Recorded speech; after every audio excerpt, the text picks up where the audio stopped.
Le sermon sur la montagne de Jésus et son sermon dans les plaines, chacun rapporté par Matthieu et Luc, les deux sont très similaires. Le Jésus décrit par Matthieu évoque le Messie prophétisé par Moïse, tandis que Luc décrit Jésus venant comme le sauveur du monde.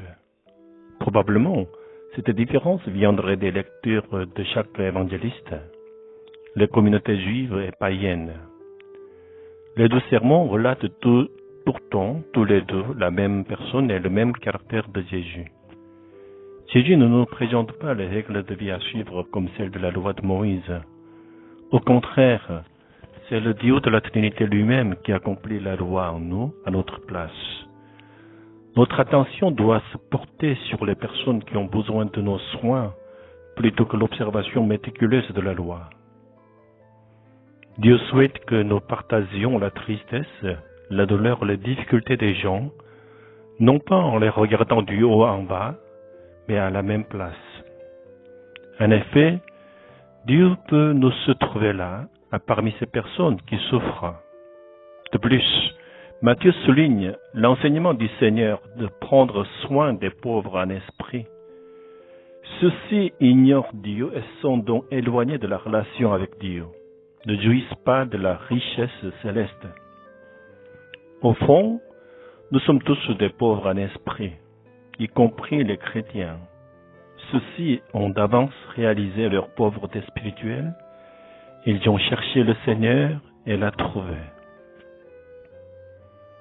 Les chrétiens doivent partager leurs bénédictions spirituelles et matérielles avec les autres. Le seul commandement du Nouveau Testament se résume en ceci. Aime tes prochains avec l'amour de Dieu dont tu jouis, c'est aimer Dieu. Matthieu met l'accent sur le royaume des cieux à venir en utilisant principalement le futur, tandis que Luc nous exhorte à vivre dès maintenant la bénédiction du royaume de Dieu, tant sur le plan spirituel que matériel, en utilisant principalement le présent. Pour comprendre l'enseignement de ces deux sermons et le mettre en pratique, il faut connaître Jésus-Christ qui est le seul prédicateur de ces deux sermons apportés par Matthieu et Luc. Jésus est le Dieu de la Trinité, qui est venu à nous revêtu de l'Évangile. Il nous bénit non seulement pour la vie céleste à venir, mais aussi pour la bénédiction terrestre. Les deux sermons ne nous apprennent pas à vivre dans la résignation à la pauvreté et aux difficultés de la vie terrestre en vue de la vie céleste. Au contraire, ils nous enseignent à surmonter les difficultés de la vie dans l'espoir du royaume de Dieu. Remplis de l'amour de Dieu, nous relèverons tous les défis et remplirons le monde de l'amour de Dieu. L'œuvre salvatrice de Dieu a déjà commencé et se poursuit. Notre maladie et nos difficultés financières sont entre les mains de Dieu qui guérit tout. La restauration est en cours. Lorsque nous nous accrochons à cet évangile avec notre foi, nous bénéficierons d'une guérison et d'un rétablissement parfait par la puissance de Dieu qui nous aime. Nous ne nous reprocherons pas et n'allons pas nous résigner dans la déception en étalant des critères à suivre et de ne pas pouvoir les satisfaire.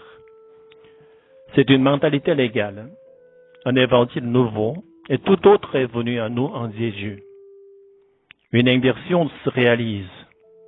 Les pauvres, les malades et les malheureux ont pu discerner la puissance de l'évangile de Jésus à travers leur vulnérabilité pour profiter de la miséricorde de Dieu, révélée plus clairement en Jésus.